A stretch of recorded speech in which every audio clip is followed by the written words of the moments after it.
Truck ડ્રાઈવરોની હડતાલને લઈને શાકભાજી વેચતા ખેડૂતોને હાલાકીનો સામનો કરવાનો વારો આવ્યો છે। સાબરકાંઠા જિલ્લા શાકભાજી હબ તરીકે જાણીતું છે। અહીંથી અનેક જિલ્લાઓમાં શાકભાજી પહોંચાડવામાં આવે છે, પરંતુ હાલ તો ટ્રક ડ્રાઈવરોની હડતાલના કારણે શાકભાજીના ભાવ તળિયે પહોંચ્યા છે।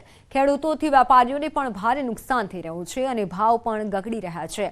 શાકભાજીના ભાવમાં 50%નો ઘટાડો જોવા મળ્યો છે। 20 કિલો ફ્લાવરનો ભાવ ₹400 થી 500 હતો, જે ગગડી 120 થી 160 થયો છે।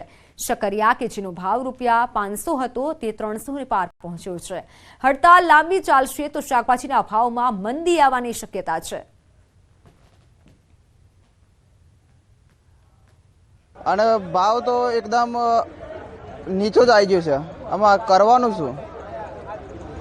અને એના કારણે આ બધું જે માલ વેચાવાનો છે બહુ કાઠું પડે છે। ખેડૂતોને રોજ કમાઈને શું કરવાનું?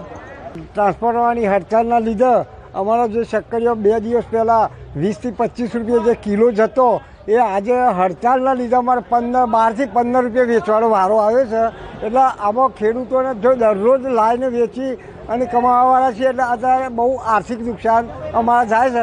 ખેડૂતોનો માલ આજે પુષ્કળ માત્રામાં પડી રહ્યો છે અને લોકો આજે મૂકીને બી જતા રહ્યા છે। ખેડૂતો જે મફતના ભાવે અહીંયા માલનો નિકાલ કરવો પડે છે અને કાલે ફેંકી દેવો પડે છે, એવી હાલત છે આજે। તો હાલ સમાચારોમાં સમય થયો છે વિરામનો।